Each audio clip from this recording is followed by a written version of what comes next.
పూజ్యంతే రమంతే తత్ర దేవత. ఈ రోజు వేదిక కూడా ప్రధానంగా మొట్టమొదటి స్థానం ఎవరికి ఇచ్చింది? స్త్రీకి. కాబట్టి హిందూ ధర్మంలో స్త్రీకున్న గొప్పతనం ఏ మతంలో లేదు.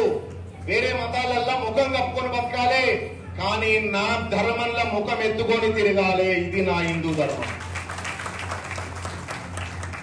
ప్రతి భారతీయుడు ఈ రోజు ఒక శివాజీ లాగా ఆలోచించాల్సినటువంటి అవసరత భారతావనికి ఇప్పుడు ఉన్నది.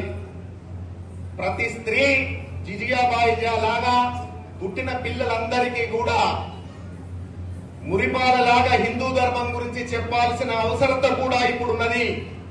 ఎందుకు? మతోన్మాద శక్తులు మన పిల్లలని చంపడానికి హోలీ ఆడితే, చిన్న రంగు చుక్కబడితే, హోలీ పండుగ రోజు హిందువుల మధ్య